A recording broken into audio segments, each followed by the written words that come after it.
सामान्य बोर्ड की बैठक ऐसे भी महत्वपूर्ण मानी जाती है जहां पे आम जनों के द्वारा चुने गए सारे प्रतिनिधि अपनी बातों को रखते हैं और अपनी समस्याओं को रखने के साथ साथ कार्यान्वयन में कैसे सुविधा हो उसके लिए कार्यपालक पदाधिकारी बैठते हैं, अध्यक्ष भी बैठे रहते हैं। और कभी ऐसी भी जरूरत आती है कि मत विभाजन करना हो या सर्वसम्मति से हो तो सारे निर्णय लिए जाते हैं।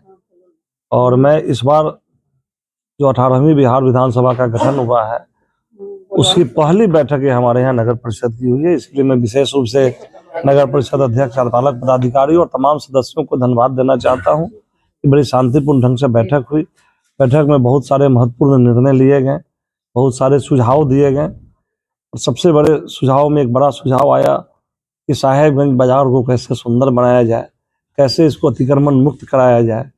और बहुत सारे सदस्यों को यहाँ के 2-3 कर्मचारी जो हैं जिन पर लोगों का बड़ा आरोप लगा, तो सर्वसम्मति से 2 कर्मचारी के बारे में, एक आपको राघव कुमार और जितेश कुमार के बारे में सर्वसम्मति से लोगों ने निर्णय लिया कि नहीं, इनसे प्रतिनिधियों की भावनाओं को ठेस पहुंचती है, इनका कार्य संतोषजनक नहीं होता है, इन कारण से इनको कार्य मुक्त किया जाए। लेकिन कार्यपालक पदाधिकारी ने नियम का हवाला देते हुए बताया कि मैं इसको विभाग में भेज दूंगा, तत्काल प्रभाव से सामान्य बोर्ड की बैठक के में जो निर्णय लिए गए उनको इस काम से मुक्त किया जाता है।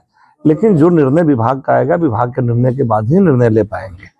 और एक तीसरे मोहम्मद सज्जाद के बारे में बात आई। मोहम्मद सज्जाद जो है किसी भी प्रतिनिधियों का सम्मान नहीं करते और कार्य में लापरवाही बरतते हैं और सबों पर कहीं ना कहीं से प्रत्यक्ष परोक्ष अपरोक्ष रूप से पैसे उगाही से लेकर सब तरह का मामला प्रकाश में आया था, जिसमें एक आम सहमति बनी कि हम लोग इसमें मत विभाजन करेंगे, वोटिंग करेंगे। और उसमें गुप्त मतदान के द्वारा जब वोटिंग हुई तो उसमें 4 जो है मोहम्मद सज्जाद के पक्ष में 4 लोगों ने किया कि नहीं, इनको रहना चाहिए। 19 लोगों ने मत किया कि नहीं रहना चाहिए और एक जो है निर्विवाद रूप से उसको ना हाँ ना किसी में नहीं लिखे। इसलिए इन पर भी यही निर्णय लिया गया कि तब तक ये अपने कामों से वंचित किए जाएंगे और विभाग का जो निर्देश आएगा, विभाग के निर्देश के आलोक में कार्यपालक पदाधिकारी किसी कार्य को करेंगे। के लिए क्या कुछ खास विकास को लेकर निर्णय लिया गया है? नहीं, बहुत सारे निर्णय लिए गए हैं जो आपको अभी कार्यपालक पदाधिकारी से आप ले लेंगे। लेटर जो यहाँ पे बातें हुई हैं वो ऐसा नहीं है कि वो गुप्त रखा जाता है, जो निर्णय होते हैं निर्णय के बारे में बताया जाता है।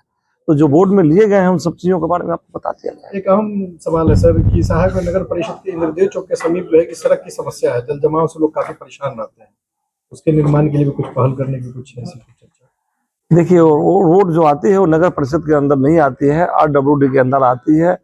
इसलिए बरसात के समय में काफी परेशानियां थी। हमने उसको अपने स्तर से बोल करके कुछ उसमें छाई वगैरह गिरवाया था, लेकिन उस रोड को फिर से बनाने की प्रक्रिया में हम लगे हुए हैं और बहुत जल्द इसलिए अगले बरसात के पहले वो रोड फिर से कंप्लीट रूप से बन जाएगा। सर, कुछ वैसे अधिकारी हैं जो मंत्री, विधायक, वार्ड पार्षद के तमाम जनप्रतिनिधियों के नाम पर पैसे लेते हैं, कहते हैं कि हमको वहां देना है, तो उनके लिए क्या करना है? उस तरह की बात अगर आप लोग संज्ञान में लाएंगे तो उनके ऊपर भी कार्रवाई होगी। अभी तक तो हम लोग के संज्ञान में कोई मेंबर्स नहीं लाए हैं, और आप जब ला रहे हैं संज्ञान में तो ऐसे लोगों का आप नाम बताएं, निश्चित रूप से उनके साथ बैठा करके और बात को की जाएगी और कार्रवाई होगी। उस तरह की कार्रवाई होगी जो फिर दोबारा कोई इस तरह की हिमाकत नहीं कर पाएगा।